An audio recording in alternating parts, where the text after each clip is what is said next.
Okay, so my question for you is a equal to A dot lower. ఈ లైన్లో ఇది తీసి ఏ equal to అని ఏ డాట్ లోవర్ పని చేస్తుందిగా, మళ్ళీ ఎందుకు రాసేది ఏ ఈక్వల్ టు అని?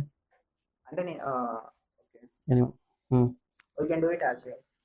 Okay, so A equal to Ganesh A dot lower print A రాసుకోవచ్చు అట్లా. అప్పుడు అవుట్పుట్ ఏమొచ్చింది?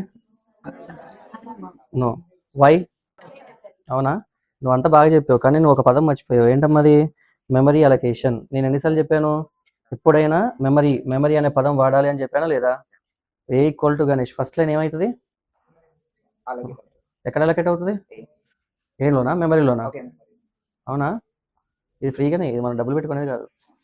ఓకే, మరి చెప్పు మరి ఏంటిది? Memory A equal to Ganesh.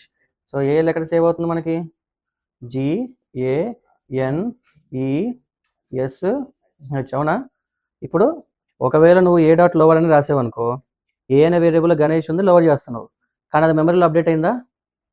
అవలా, అవునా కాదా? సో ఇప్పుడు ఏం చేస్తున్నాను నేను? ఏ డాట్ లోవర్ అంటే రైట్ సైడ్ మనం ఏం చేస్తున్నాం? క్యాపిటల్ గణేష్ని స్మాల్ గణేష్ చేసి ఎవరికి ఇస్తున్నాం? మళ్ళీ అదే వేరియబుల్కి ఇస్తున్నాం. అప్పుడు ఆ వేరియబుల్లో ఉన్న ఎంత ఏమవుతుంది మనకి? అవునా, వచ్చిందా లేదా? ఇప్పుడు ప్రింట్ ఏ అంటే నీకు పైల్ లైన్లో నుంచి ప్రింట్ అవుతుందా, మెమరీ నుంచి కాల్ అవుతుందా? మెమరీలో నుంచి కదా కాల్ అయ్యేది. అప్పుడు నీకు అవుట్పుట్ ఏమొచ్చింది? గణేష్. అవునా, సో ఎందుకు రాస్తున్నాం ఇది మనం? ఏ ఈక్వల్ టు ఏ డాట్ అని చెప్పు. ఏం అప్డేట్ అవ్వడానికి? Memory update. మెమరీలో ఎవరు అప్డేట్ అవ్వాలి? వేరియబుల్. ఏంటా వేరియబుల్? అర్థమైందా? ఇంత డీటెయిల్గా చెప్పాలి. Got my point? బాగానే అయిపోయావు.